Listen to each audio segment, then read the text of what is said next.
What if I told you one of the deadliest US transportation accidents in nearly 2 decades didn't happen on a plane or a train, but inside a limousine that never should have been on the road in the first place? On October 6, 2018, in the quiet town of Schoharie, New York, a stretch limousine barreled through a stop sign and crashed, killing 20 people. What should have been a happy celebration for a birthday turned into one of the worst nights for their families. And behind it all, a disturbing trail of ignored warnings, shady businesses, and a system that failed at every turn. The crash was, at the time, the deadliest transportation-related disaster in the United States since the 2009 Culligan Air Flight 3407, which crashed near Buffalo, killing 50 people. In this video, we're diving deep into this Schoharie limousine crash, how it happened, why it was preventable, and the shocking truths that were uncovered in the aftermath. Stick with me because this story is about way more than just one tragic day. It's about a ticking time bomb no one bothered to defuse. Background: Axel and his wife Amy had planned an outing with their family and close friends at a brewery to celebrate Amy's 30th birthday. Axel arranged for a party bus to provide transport. That morning, the group, aged between 24 to 34, gathered at Axel's home. This included all 3 of Amy's sisters, 2 of their husbands, and Axel's brother. The party had a noon reservation at the brewery, but that morning Axel learned that the bus had broken down and he arranged transportation through another company called Prestige Limousine Services.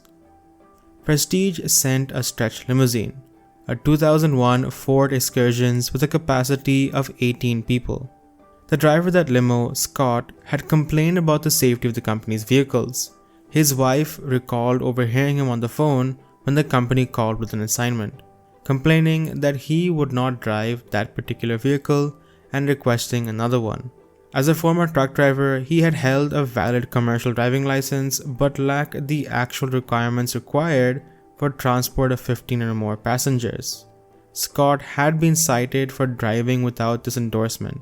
Due to this outstanding on his license, it should have been suspended, but due to a clerical error, this had not been done. A couple who had rented out the excursion a year earlier said that the driver drove erratically, making dangerous maneuvers such as backing up on a busy road to make a turn he had missed. And at the time of the crash, the driver was not listed on the limousine's insurance policy as a driver. Additionally, toxicology tests revealed that the driver had significant amounts of marijuana and traces of anti-seizure medication in his system when he died. The owner of an Albany limousine company that sold Prestige the Excursion in 2016 claimed it had been in good working order at the time and had passed its last inspection. However, a driver from another company that shared limousines with Prestige said that he had driven the Excursion in 2015 and it was absolutely unsafe. The brakes barely worked, and when the vehicle had begun smoking during a ride, the children's parents refused to let them ride in it. The driver claimed that the operators performed only minimal maintenance work. After leaving the company, he reported the vehicle to the state. A couple who rented the vehicle a year before the crash claimed that it was in poor condition and had an unusually loud engine. Prestige driver James Patcher said that he refused to drive the Excursion for 18 months leading up to the crash due to its inadequate brakes. 2 days before the crash, the limousine was listed for sale with an asking price of $9,000. The seller claimed it was DOT ready and was in excellent condition, with 180,000 miles on it, which is approximately 290,000 kilometers. The seller was not explicitly identified, but the phone number was one that Prestige had used. A victim texted a relative shortly before the crash with concerns about the vehicle's conditions, calling it a junker and saying that the engine was unusually loud. 3 minutes later, another victim texted her fiancé that the brakes were burning and that the vehicle was coasting. The Excursion had also failed an inspection in September 2018 due to the absence of the certificate along with the mechanical problems, including a perpetually lit anti-lock brake warning indicator light, a dangling brake line, defective emergency exits, and defective windshield wipers. Hence, the limo was illegal to operate on public roads in the state until those issues were corrected. Similar issues had been found in a March spot inspection, and the excursion had been driven 1,300 miles since then. In March, the vehicle had been cited for having 18 seats installed, in excess of its designed capacity of just 10 people. Different license plates were affixed to the limousine at its March and September inspections. The crash. Delayed by the change in vehicles, the group left Amsterdam late. The excursion left the city and first went west on the New York State Highway, then south on New York State Route 30A, a long, winding 2-lane rural road. Why the group chose this route is not known. Investigators speculated that the stops were planned between Amsterdam and the brewery. Near Schoharie Creek, New York 30A joins the New York State Route 7, which the driver turned left to join. Several sets of signs topped by paired orange diamonds warn that trucks are not permitted on this stretch of road and advise them to use another road instead.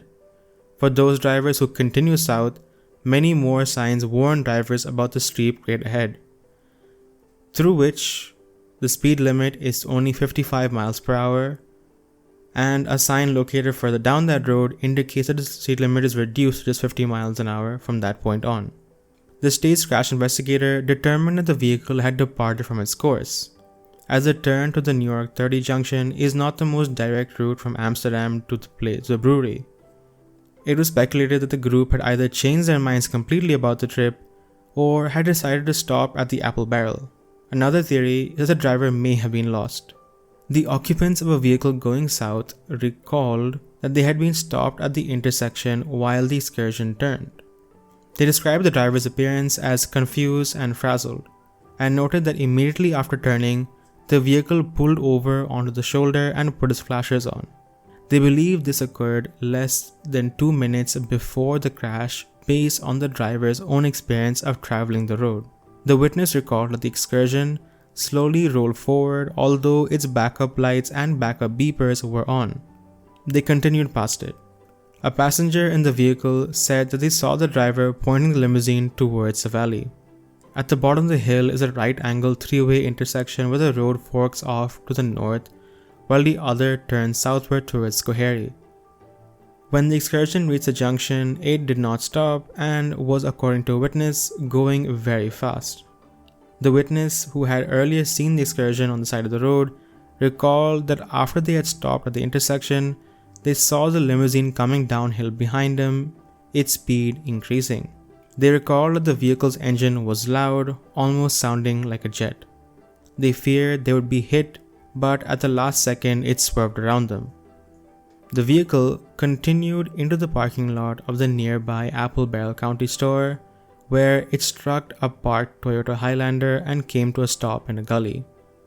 2 pedestrians attempting to flee were struck and killed by the Highlander as it was propelled into a drainage ditch 50 feet away. All 18 people in the limousine died, with all but 2 pronounced dead at the scene. The other 2 were transported to a hospital nearby, where one was pronounced unalive on arrival, and the other was transferred by helicopter to the Albany Medical Center and pronounced unalive there. All 18 people in the limousine passed away, with all but 2 pronounced unalive at the scene. Prestige Limousines was ordered to cease and desist limousine operations until further notice. Investigations revealed that the other Prestige vehicles had also failed inspections in the past. The company's owner, Sahed Hussain, was identified as a former FBI informant in the 2009 Bronx terrorism plot. Police were unable to interview him after the crash as he had returned to his native Pakistan, reportedly for health reasons. The day after his departure, the March inspection found the limousine unserviceable. The Department of Transportation held a hearing into the Prestige's failure to maintain the vehicle on exactly a year before the crash. However, no one from Prestige attended, which could have resulted in a default fine of up to $5,000. It was said that Nauman Hussain, Sahed Hussain's son, improper registration of the excursion as a livery vehicle instead of a limousine vehicle allowed him to get the vehicle inspected under less stringent Department of Motor Vehicle standards rather than those of the Department of Transportation standards. Other limousine company operators said that the state diligently enforced its regulations and questioned how Prestige was able to continue operations. One owner said that if more than 20% of an operator's vehicles had been declared unserviceable, the state can force it to cease operations, an order only a court can override.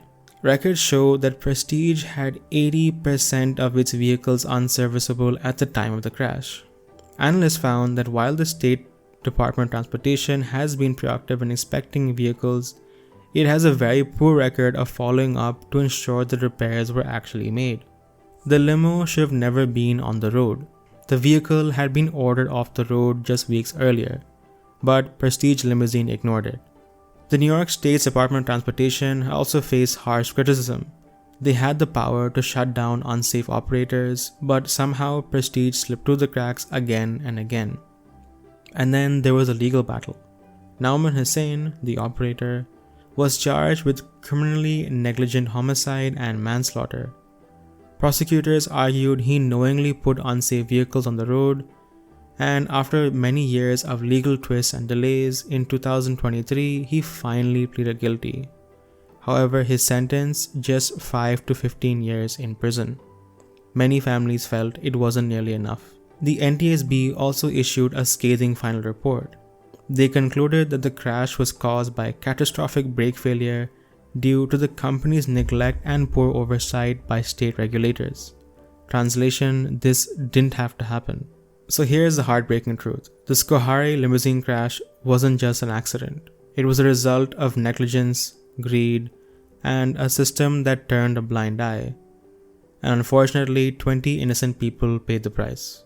When we think of deadly crashes, we picture airplanes falling from the sky or massive train derailments.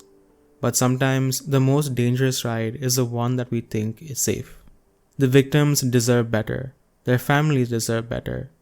And it's a stark reminder that safety only works when everyone, from companies to regulators, actually does their job. If you found this story eye-opening, stick around and watch the next video on screen right now. If you want to see more videos just like this, be sure to subscribe and like this video, and I will see you all in the next video.